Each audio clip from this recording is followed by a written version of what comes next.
Welcome to r/Pettyrevenge, where OP gives a jokester a dose of his own medicine. Our next Reddit post is from Competitive Onion. A couple of years ago, a job with housing fell through, so I was stuck in a strange town and state with no money or home. I got a job waitressing and a side gig at night cleaning and did all the hours I could. I was tired, dirty, and hungry for 3 months until I found a person that needed a roommate. Things got better, and I even got a little cat that kept me company. Luckily, the town was near a tourist area, and enough folks got lost on the way to tourist places that the diner I worked at was busy. But Sundays were the worst. The locals on Sundays didn't tip, and without tips, I went hungry. On Sunday, a local family left a $100 tip, but the tip turned out to be fake with a sermon on the back, and it was stamped with a local church name and address. I was salty. For over a year, that same family came in. I very gently tried to tell the man how disappointed I was when it wasn't a tip, but he said riches in God were better. He didn't ever tip at all for the whole time that I was there. Then, in September, a hurricane came through. The diner was flooded and closed. Since I didn't have a job anymore, I could go to church on Sunday if I wanted. I bought a lottery ticket and went to that church with a $100 sermon. The guy was there, and turns out he was the pastor. There was only about 30 people in the church, and it had lost part of the roof in the storm. The people seemed nice, and I knew them mostly from the diner, though I didn't know their names. I never went to church much since I was a little kid, so it was different. They took an offering, and I put in my $2 lottery ticket. The next week I went again with a lottery ticket. The $100 pastor teased me that he had never gotten a lottery ticket in the basket before, and I told him he was getting another one. Maybe God would make him lucky.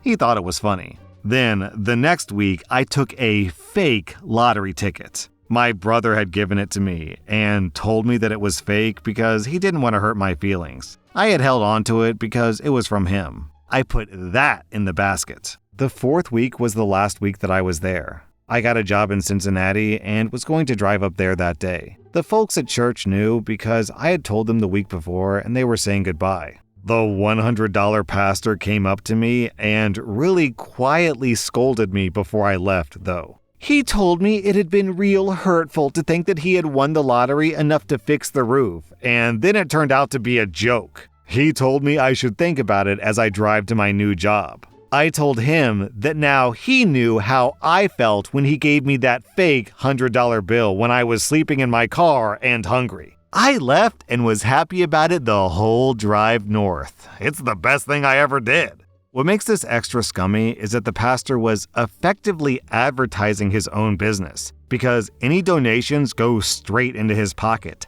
Tax-free, by the way. So instead of tipping OP, he basically said, "Hey, why don't you give me money instead?"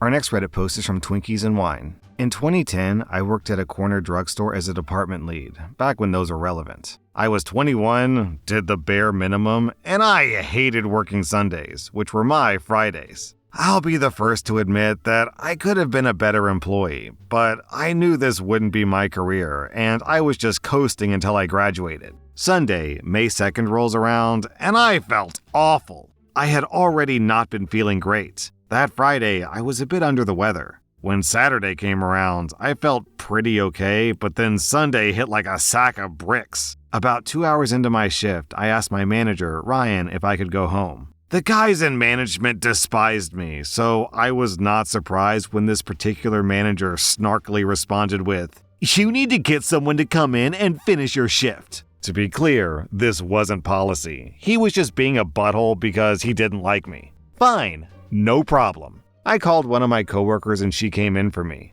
My boyfriend at the time was working at a hotel down the street. We shared a car, so I went to his hotel to sleep until he got off work. I slept in the lobby for 9 hours straight. We made it home and I started coughing up blood. My boyfriend forced me to the ER that night. I was diagnosed with strep and admitted to the hospital. That Monday, the 3rd, one of the nurses informed me that I'd be in the hospital for at least a week, so I called the store to let them know. The manager I spoke with, Brad, hated me more than anyone else at that store. I told him the news. "You'll be out for a week for strep?" "Yeah, do you want to talk to the nurse? She's right here." "No, we'll see you when you get back." He was clearly irritated by the news, but there was nothing I could do. What I hadn't told him, as I didn't know at the time, is I was admitted because the hospital suspected I had something much worse. I was visited by a doctor on Monday who explained that he'd like to perform a bone marrow biopsy. I had no idea what this was or why he'd want to do one, except that my blood counts looked weird. I had the procedure done and continued recovering from strep.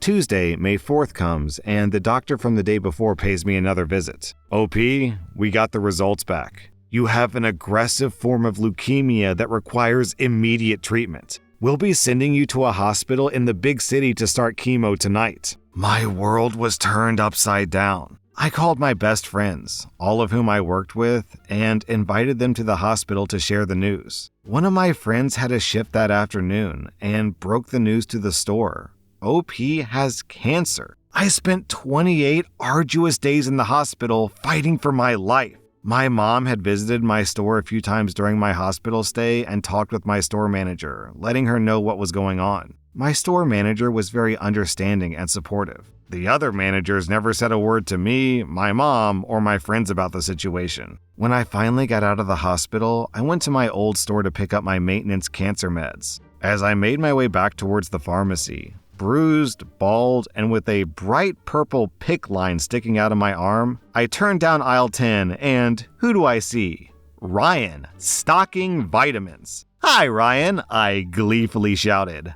The look on his face was priceless. "Oh my God, OP, are you okay? How are you feeling?" "I'm great now, thank you. It's a good thing I left early that Sunday and ended up in the hospital so they found the cancer." The whole situation was absolutely delicious. Despite everything I went through, the feeling of complete vindication when they had to face my cancer-ridden self was incredible. I never ended up going back to work there. I had to file disability because the next 5 months of my life were week-long hospital stays followed by constant transfusions, checkups, and even a case of sepsis that almost killed me. But I still remember Ryan's face, and it brings a smile to mine. Our next Reddit post is from Legal Gazelle. I got my nails done this morning at the same nail salon I've been a patron of for almost 2 years. It has over 1,000 great reviews online, and they've always done amazing work. They don't post their prices anywhere, but I've always paid $40 to $50. However, it hasn't been consistent, as in sometimes I would be asked to pay $50 and other times $40. When I asked about the price, usually when it was $50, they would say that I got a nice discount at $40 and that standard was $50. The $10 never bothered me, so I never made a fuss about it and kinda chalked it up to more inexperienced front desk workers not tracking well to the established price. I've also gotten into the habit of asking for the price before they start, but I forgot to ask this morning because I was just getting my normal nails. Today, I finished up my appointment and the front desk told me it was $70. I was surprised because I got them done last month and I'm pretty sure that it was only $40. The lady said that prices went up, which I felt should have been stated somewhere. But I know that businesses are nervous about the economy, so I understand a hike. I paid my bill and internally decided to find a new salon. Not because they did anything wrong, but paying $70 for nails isn't worth it for me while there are cheaper places around. After I paid, I realized I left something at my seat. I had been quietly chatting with the lady sitting next to me during our appointments, and we were getting the exact same service in different colors. As I went to grab my bag, I couldn't help making a quiet comment to her that $70 for our nails is crazy. Yeah, this was a complaint, but I also wanted to warn her about what to expect. She immediately got agitated and asked her nail tech how it could be this much because she had never paid more than $30 for the service. She looked like she was going to cry and said that she didn't have $70 for the service today. Her nail tech quickly tried to do damage control and said that since she was such a loyal customer, her price would be $30. This didn't really calm her down though. She asked how long I'd been going there, and I said 2 years, and she said she'd been coming for less than a year. At this point, other customers at the busy salon started paying attention to what was going on, and like 7 or 8 other people started sharing what they paid for their nails, and it ranged from $30 to $70. At that point, I had my bag and no reason to stay, but as I left, almost the whole salon was getting heated with everyone realizing that they actually don't have a set price for their services, and they just charge as much as they can get out of you. I will definitely be leaving a review, and something tells me the others there will as well.